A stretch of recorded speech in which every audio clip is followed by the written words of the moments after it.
Bonjour à vous tous. On le voit, les élèves secondaires sont également préoccupés par la hausse des frais de scolarité et leurs enseignants également.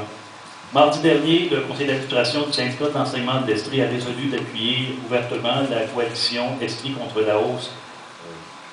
Ce matin, en représentant des enseignantes et enseignants des écoles publiques, primaires et secondaires de l'Estrie, nous voulons souligner que nous sommes en faveur des propositions de la coalition et en faveur également d'une éducation, d'un processus de réflexion pour une éducation de qualité accessible à tous les étudiants et à toutes les familles, mais pas seulement qu'à celles des classes aisées.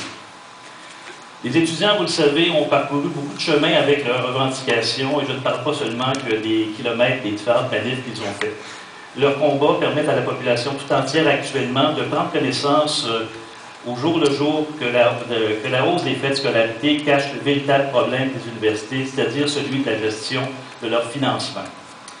Aujourd'hui, je vais vous entretenir de ce que j'appelle la mascarade autour des frais de scolarité. Depuis 2017, jusqu'au terme de la hausse annoncée des frais de scolarité, les frais ont augmenté au total de 127 %. Et la hausse va se poursuivre après 2017, vous le savez, puisqu'ils auront, ces frais-là vont être indexés au coût de la vie.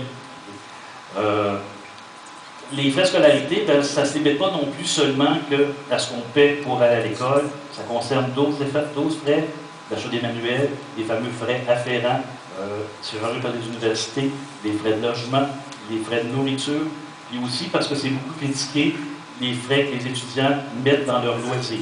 Parce qu'on sait que pour réussir, ça va leur prendre des moments pour se divertir, ils ne peuvent pas seulement étudier. Pourquoi les universités ont besoin d'encore plus d'argent? C'est une belle question. Une partie de la réponse, puis tout à l'heure on le mentionnait avec Jean-François, se trouve dans la façon qu'elles ont de gérer l'argent qu'elles ont déjà. Quand on étudie les budgets des universités actuellement, on voit que le problème relève davantage d'un mal-financement que d'un véritable sous-financement. En effet, les sommes disponibles sont plus souvent qu'autrement allouées à des impératifs mercantiles, complètement étrangers aux missions, aux finalités de l'éducation.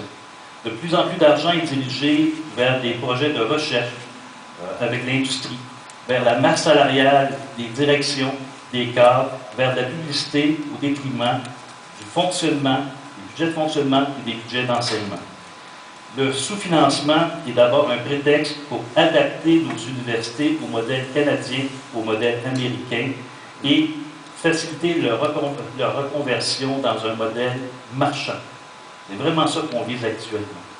J'avais déjà traité, lors de la première conférence de presse, du pseudo-déficit des universités du Québec qui omettait systématiquement de comptabiliser dans les sommes d'argent qui étaient dédiées au fonds d'immobilisation, au fonds de recherche, ainsi que qui créait ainsi l'illusion d'un sous-financement. Aujourd'hui, je peux vous parler de leurs dépenses des universités du Québec, qui représentent presque 2 % du PIB du Québec, comparativement à 1,58 ailleurs en Canada, quand on exclut les dépenses du Québec.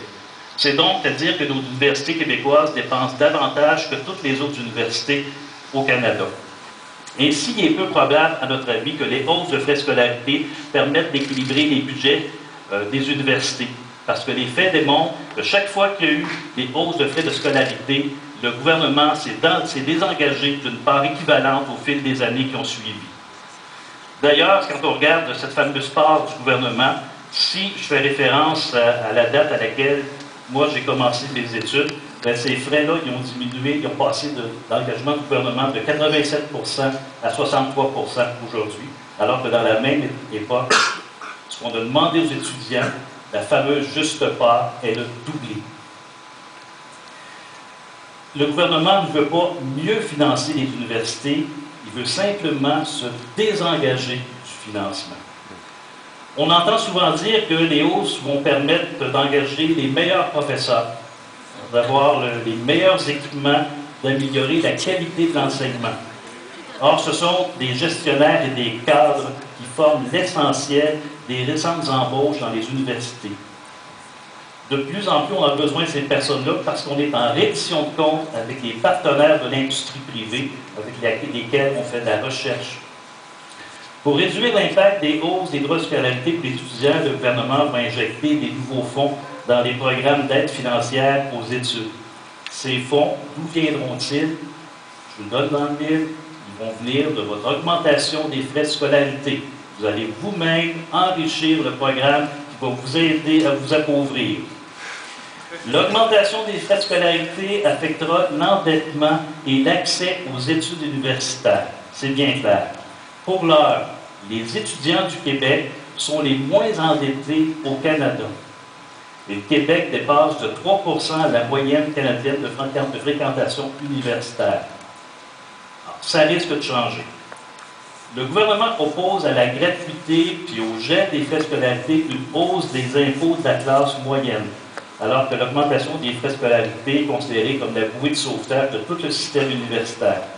Uniquement en 2017, l'État s'est privé de 950 millions de dollars de revenus pour accorder aux particuliers, ceux de la classe moyenne, pensait-on, une baisse d'impôts qui a favorisé surtout les mieux nantis.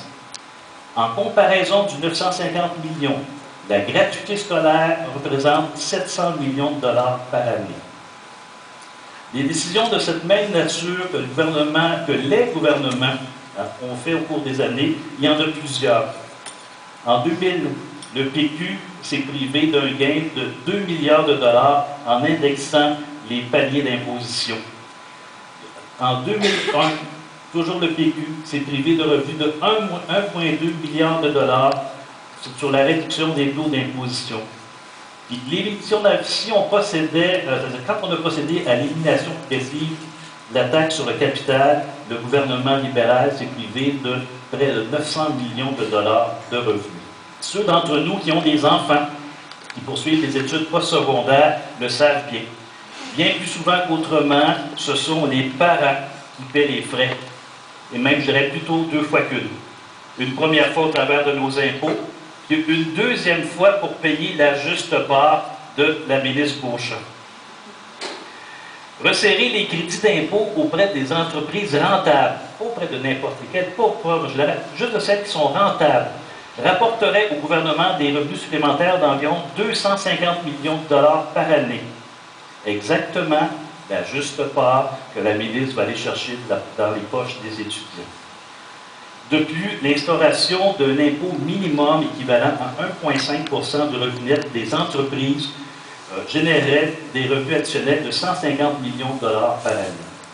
Ce que je veux vous montrer par ça, c'est qu'il n'y a pas juste dans la poche des contribuables de la classe moyenne qu'on peut aller chercher des sous pour financer le système d'éducation. Et ça, c'est un message qu'on aimerait bien que Mme Beauchamp entende. Par son entêtement, le gouvernement a forcé le débat des étudiants à descendre dans la rue. La détermination des étudiants depuis près de 7 semaines devrait permettre de ramener le débat autour d'une table de travail. Mme Beauchamp, de par sa fonction de représentante de la population, a l'obligation de trouver un compromis à la problématique, je dirais même à l'obligation d'entendre le message que la coalition d'aujourd'hui veut présenter. Mon message aux étudiants, ne lâchez pas, vous n'êtes pas seuls. Merci.